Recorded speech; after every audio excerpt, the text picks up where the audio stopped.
बिस्मिल्लाहिर्रहमानिर्रहीम। अस्सलाम वालेकुम नाज़रीन, उम्मीद है आप सब लोग खैर खैरियत से होंगे। आपको पता है कि चंद दिन पहले यूएई के सदर शेख मोहम्मद बिन ज़ैद ने पाकिस्तान का अचानक दौरा किया। क्या ये दौरा अचानक था और वो पाकिस्तान क्यों आए थे?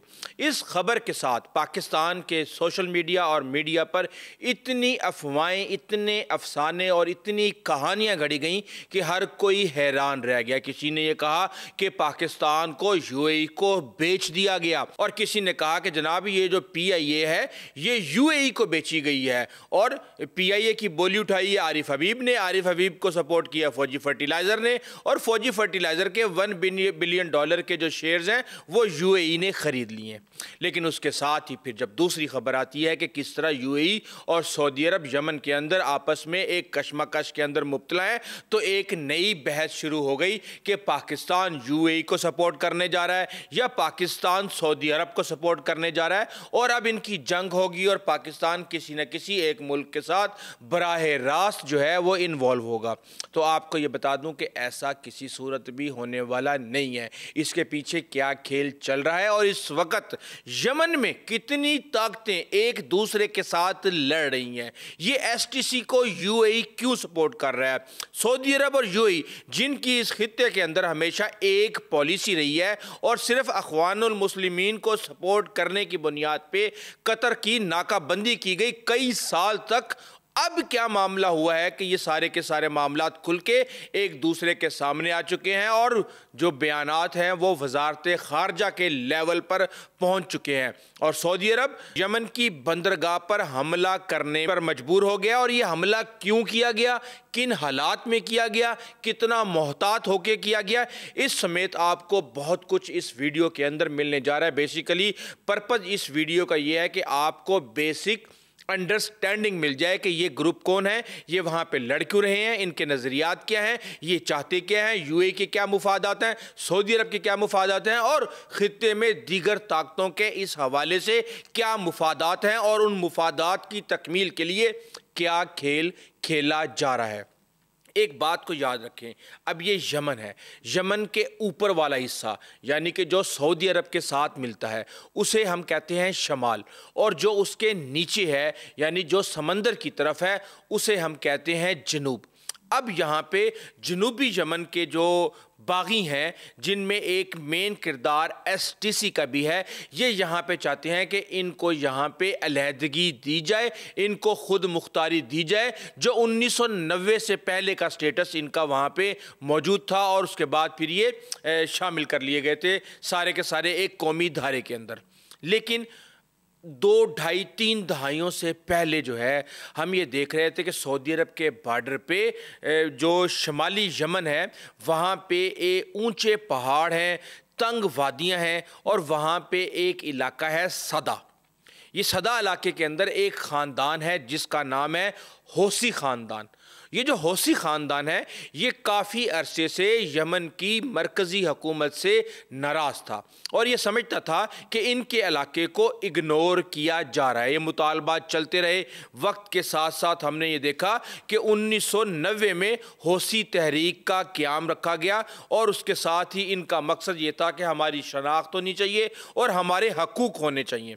अब हम ये देखते हैं कि जो सदा के पहाड़ थे वो सऊदी अरब के लिए एक तरह से अमन की दीवार थे और वो ये समझता था कि ये जो पहाड़ हैं इससे नीचे सऊदी अरब है और वो यहाँ पे इस लिहाज से महफूज है। लेकिन जब यहाँ पे वो देखते हैं कि 2004 के अंदर यमनी हौसी और हुकूमत के दरमियान जो यमन की हुकूमत थी आपस में लड़ाई शुरू हो जाती है। अब यहाँ पे सऊदी अरब के लिए न्यूट्रल रहना तकरीबन नामुमकिन था और उसने वो रास्त लड़ाई में यानी एक तरह से पहले तो वो मरकजी हुकूमत को सपोर्ट करता रहा किसी भी लिहाज से, लेकिन फिर एक वक्त ऐसा आया कि सदा से कुछ जवानों ने सरहद पार करके वो सऊदी अरब के मुकाम पे पहुंच गए।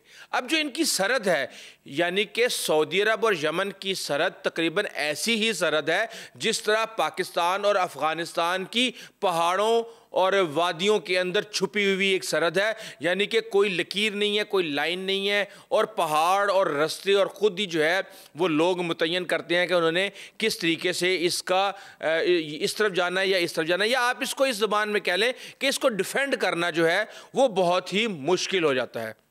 अब वो जब नौजवान वहाँ पे जाते हैं तो सऊदी अरब गुस्से के अंदर आ जाता है, और सऊदी अरब ना सिर्फ गुस्से में आता है बल्कि वो यमनी हौसी जो जंगजू हैं वहाँ तक वो जब वो सऊदी अरब पहुँचते हैं तो सऊदी अरब है वो 2009 में बराह रास्त कार्रवाइयाँ शुरू कर देता है, और एक तरह से फिर खुली दुश्मनी शुरू हो जाती है।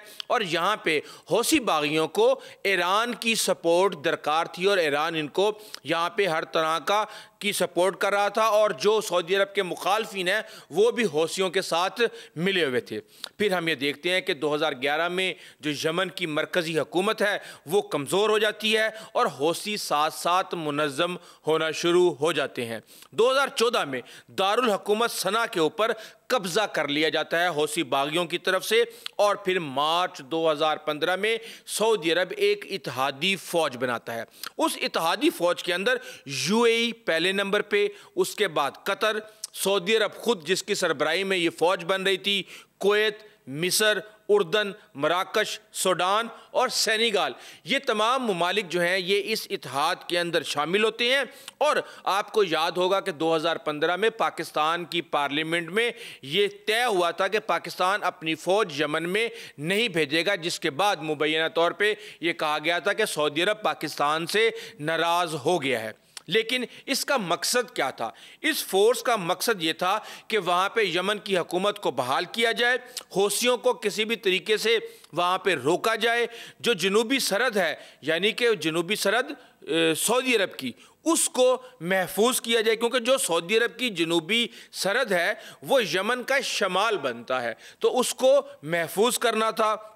ईरान के असर रसूख को वहाँ पे कम करना था, और यूएई का जो मकसद था वो ये था कि जनूबी यमन में वो अपना असर रसूख बढ़ाए, बंदरगाहों को कंट्रोल करे और तजारती रास्तों को महफूज करे। अब आपको पता है कि यूएई ज़्यादातर तिजारत के ऊपर मुनहसर करता है, तो उसका मेन इंटरेस्ट ये था कि वो किसी भी तरीके से इस पूरे रास्ते को वो अपने कंट्रोल में रखे और वहाँ पे असर रसूख रखे। लेकिन फिर एक वक्त आया कि यूएई को यहाँ से अलग होना पड़ा। लेकिन अलग होने के बाद की कहानी बताने से पहले मैं आपको बताऊंगा कि ये खबर आपको मिल चुकी होगी कि सऊदी अरब की इत्तेहादी फ़ौज ने जो मक्काला बंदरगाह है उस पर हमला किया। और ये हमला किस तरह का किया गया है? देखिए, उस बंदरगाह के ऊपर जहाज़ आए, और वो जहाज़ जो हैं वो असला और जंगी गाड़ियां वहां पर उतार रहे थे। जब वो जंगी गाड़ियां उतार के एक जगह पे खड़ी कर दी गई तो फिर तैयारों से उसके ऊपर बमबारी की गई। उस जहाज पे कोई बमबारी नहीं की गई, लेकिन जो असला और गाड़ियां उतर चुकी थी उन पर बमबारी करके उनको तबाह किया गया, और उन जहाज़ों ने अपने ट्रैकिंग सिस्टम ऑफ कर दिए थे, और उन्होंने उस बंदरगाह पर आने के लिए किसी भी किस्म की कोई इजाज़त भी नहीं ली। फिर अब ये इंतहाई मोहतात हमला किया गया और जो सामान उतरा था उसको उड़ा दिया गया। लेकिन इसके साथ ही हम ये देखते हैं कि जो यमन की सदारती कौंसिल के सरबराह हैं रशाद अल अलीमी, उनका जवाब बड़ा ही खौफनाक था। अब वो ये कहते हैं कि जनाब, हम यूएई है उसके साथ किसी भी किस्म का जो दफाई मुआहदा है उसको हम फौरी तौर पे मनसूख करते हैं, और 24 घंटे के अंदर यूएई की जितनी भी इत्तेहादी फ़ौज है और दीगर जो भी वहाँ पे मामला चल रहे हैं, जो यूएई की फ़ौज यमन के अंदर है वो 24 घंटे के अंदर अंदर मुल्क छोड़ के चली जाए। अगर नहीं जाएगी तो क्या होगा, ये एक बड़ा अहम सवाल है। और 72 घंटे के लिए फ़िज़ाई, बहरी और ज़मीनी नाकाबंदी नाफिज कर दी गई है, और 90 दिन के लिए हंगामी हालत नाफिज कर दी गई है। और इसके साथ ही हम ये देखते हैं कि जो सऊदी इत्तेहाद है उसकी तरफ से भी बयान दिया गया, और जिसमें ये कहा गया कि ये कार्रवाई यूएई की हमायत याफ्ता जनूबी अलहदगी पसंद तंजीम STC यानी सदर्न ट्रांजिशनल कौंसिल को फराम की जाने वाली गैर मुल्की मावंत के खिलाफ की गई। लेकिन इसके साथ ही सऊदी अरब की जो वजारत खारजा है उसका भी एक बयान सामने आता है कि बरादर मुल्क मुत्तहिदा अरब अमारात की जानिब से उठाए गए इक़दामात नहायत ख़तरनाक हैं और ख़ित्ते के इस्तेहकाम के लिए शदीद ख़दशात का बाइस बन सकते हैं। अब यहाँ पे बहुत से हमारे दोस्त बड़ी बड़ी बातें कर रहे हैं कि पाकिस्तान ये कर देगा, पाकिस्तान वो कर देगा, जबकि हकीकत ये है कि ये मामला पाकिस्तान के लिए इंतहाई नाजुक है। नाजुक इस लिहाज से है कि आपको पता है कि पाकिस्तान का गुजारा जिस इंडस्ट्री पे होता है वो है पाकिस्तान की ओवरसीज़ पाकिस्तानी, जो कि हर साल 36-37 बिलियन डॉलर पाकिस्तान में भेजते हैं। तो आपको मैं बता दूं कि यूएई इस वक्त जो है वहाँ पे 18 लाख पाकिस्तानी मौजूद हैं और 7 बिलियन डॉलर के ज़र मुबादला के ज़खायर हर साल यूएई से आते हैं, जबकि सऊदी अरब में बेतहाशा हैं, शायद इससे डबल से भी ज़्यादा हों, और उनका ज़र मुबादला का भी कोई मुकाबला नहीं है। तो पाकिस्तान के लिए ये मामला इतना आसान नहीं है कि वो पिक एंड चूज़ कर लेगा, और पाकिस्तान को पता है कि उसने अपने मुफादात का तहफ़्फ़ुज़ कैसे करना है। 2015 में आप इसकी मिसाल देख चुके हैं, अब फिर आप इसकी मिसाल देखेंगे गज़ा स्टेबलाइजेशन फोर्स के हवाले से कि पाकिस्तान अपनी सुर्ख लकीर से टस से मस भी नहीं होगा, चाहे कोई भी नाराज़ हो या खुश हो। और हम ये देख रहे हैं कि यूएई के साथ हमारा तकरीबन 10 बिलियन डॉलर का ट्रेड है।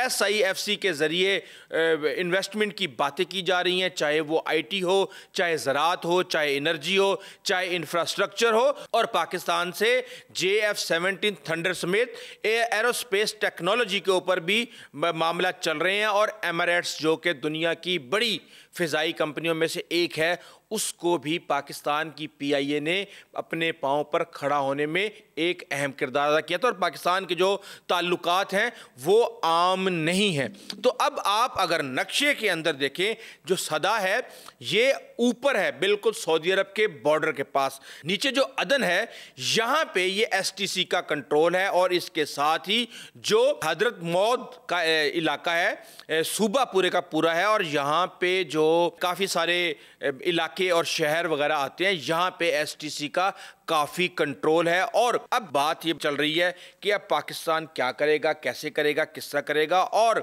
इसके अंदर आपको ये समझना होगा कि STC क्या है। इसका क़याम हुआ 2017 में, ठीक है। जो सबसे पहली तारीख थी वो हौसियों की थी। इन्होंने ये नाराज़ क्यों हुए सऊदी अरब से, ये भी मैं आपको बताता हूँ, क्योंकि ये पहले सऊदी अरब के साथ, इत्तेहाद के साथ और दीगर हुकूमत के साथ मिल के ये एक अहम किरदार अदा करते रहे हैं। इनका मकसद जो है वो ये है कि जनूबी यमन की अलहदगी या कम अज़ कम खुद मुख्तारी, इनका मरकज़ अदन है, और इनके जो नज़रिया है ये मुकम्मल सियासी और अस्करी अलहदगी चाहते हैं, जो कि सना कैपिटल है यमन का, उससे। अब हम ये देख रहे हैं कि UST को सपोर्ट क्यों किया जा रहा है, यूएई जो है वो क्यों कर रहा है। अब यहाँ पे सबसे बड़ी जो दिलचस्पी है वो है अदन पोर्ट। आपको मैंने पहले बताया था कि जो तिजारत है वो इस वक्त यूएई के लिए बहुत ज़्यादा इंपॉर्टेंट है, और वो अपना असर रसूख कायम करने की कोशिश कर रहा है। और इसके साथ ही बाबुल मंदब आबनाए, यानी कि वो रास्ता जो कि आ रहा है स्विस कनाल से और आके बिल्कुल ये इंडियन ओशन के अंदर निकलता है, तो वो जो कोना है वहाँ पे वो इंतहाई इम्पोर्टेंट है, जहाँ से दुनिया का 30% ट्रेड जो है वो गुजर रहा है, और उसके बगैर बड़ा मसला ख़राब हो जाता है। आलमी तेल की तिजारत के लिए ये इस्तेमाल होता है। बहीरा अहमर स्विस कनाल के लिए ये नहायत ही अहम इलाका है, और ये यूएई चाहता है कि इसके दोस्तों के कंट्रोल में हो। इसके साथ ही कुछ नज़रियाती मामलात भी हैं। अब आपको पता है कि कतर का अख़वानुल मुस्लिमीन को सपोर्ट करने की बुनियाद पे सऊदी अरब यूएई ने मिलके नाकाबंदी की। सऊदी अरब के ऊपर से कतर एयरवेज़ की परवाज़ें नहीं जा सकती थी। फिर ट्रंप आए, फिर उन्होंने इस मामले को हल करवाया, और ये सारा कुछ हुआ। अब अख़वानुल मुस्लिमीन से यूएई की बड़ी दुश्मनी है। यमन की जो मरकज़ी हुकूमत में अल इस्लाह पार्टी अख़वानुल मुस्लिमीन की हामी है। इसके साथ ही यूएई पूरे खित्ते में अख़वानुल मुस्लिमीन को ख़तरा समझता है, और STC जो है वो सेकुलर और एंटी अख़वान है। इसलिए यूएई के लिए STC से जो इत्तेहाद है वो एक तरह से उसके लिए एक कुदरती इत्तेहाद बना हुआ है। लेकिन यूएई अब सिर्फ सऊदी अरब के साए में भी नहीं पलना चाहता, और हम ये देख रहे हैं कि आज़ाद खारजा या दिफाई पॉलिसी जो यूएई है वो बनाने जा रहा है, और यमन में STC को सपोर्ट सपोर्ट करके यूएई ने सऊदी असर को ना सिर्फ बैलेंस किया है बल्कि जनूबी यमन के अंदर अपना जो असर रसूख है उसको बढ़ा दिया है। अब इसके साथ ही हमें देखते हैं कि ये एसटीसी है क्या चीज़। देखें, इसके अंदर तकरीबन कम से कम 4 तरह के ग्रुप हैं। एक, सिक्योरिटी बैलेट फोर्सेस, ये अदन और आसपास के इलाकों में सरगर्म है और बराह रास्त यूएई की तरबियत याफ्ता है। इसके साथ हज़र मौत का जो इलाका है वहाँ पे भी हज़री एलिट फोर्स है और वहाँ पे हज़र मौत के सूबे के अंदर असर रसूख करना और अलकायदा के ख़िलाफ़ जो है लड़ाई के अंदर ये सरगर्म है, लेकिन ये एसटीसी के अंदर शामिल है। इसके साथ है शबवानी एलिट फोर्स, ये शबवा सूबे में है और तेल और गैस के इलाकों पे इनका कंट्रोल है। और इसके साथ ही जनूबी मज़ाहमती मलेशिया, ये मकामी कबायली जंगजुओं पर मुहित हैं ये लोग सारे के सारे, और शमाली यमन और हौसियों के ख़िलाफ़ इनका इंतहाई सख्त मौक़िफ़ है। और ये तमाम ग्रुप यूएई की अस्करी, माली और इंटेलिजेंस सपोर्ट से मजबूत हुए हैं, पहले ये इतने मजबूत नहीं थे। अब एसटीसी सऊदी अरब से क्यों नाराज़ है, ये बात आपको समझनी चाहिए। एसटीसी वो ग्रुप जो कि यूएई को सपोर्ट करता है या यूएई उसको सपोर्ट करता है, और जिसके अंदर मैंने आपको जो सारे ग्रुप बताए हैं ये एसटीसी के अंदर शामिल हैं, और यही इस वक्त यमन की हुकूमत के लिए एक बड़ा ख़तरा बने हुए हैं। अब यहाँ पे ये सवाल पैदा होता है कि सऊदी अरब ने 2019 में एक रियाज एग्रीमेंट करवाया था, वादा था पावर शेयरिंग का, जनूबी यमन को इख्तियारात देने का, लेकिन मुआहिदा जो है वो मुकम्मल तौर पर नाफिजुल अमल नहीं हो सका और एसटीसी को बकौल एसटीसी के नज़रअंदाज किया गया। इसके साथ ही सऊदी हमायत याफ्ता हुकूमत से उनके इख्तलाफात हुए और जो मंसूर हादी हुकूमत है सऊदी अरब उसको सपोर्ट करता रहा, जबकि एसटीसी इसे करप्ट और जो शुमाली मुफादात की नुमाइंदा समझती थी, यानी कि ऊपर शमाल नीचे जनूब। अब यहाँ पे आपको मशरिक़ और मगरिब की जो लड़ाई हो रही होती है, इसी तरह भाई मुल्कों के अंदर भी और शमाल जनूब की लड़ाइयाँ चल रही हैं। लड़ाइयाँ ये शमाल और जनूब की नहीं होती, ये लड़ाइयाँ हमेशा ज़ाती मुफादात, इख्तियारात, ताकत की होती हैं।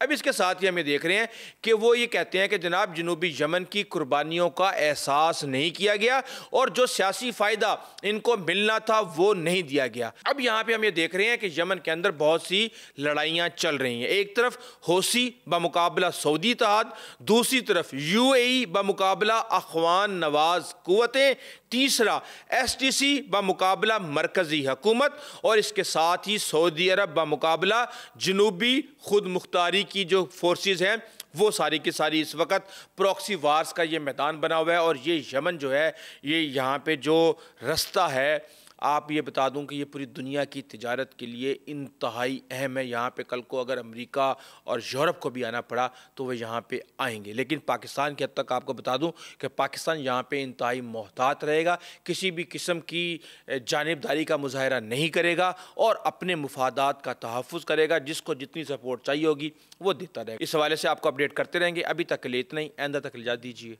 अल्लाह हाफ़िज़।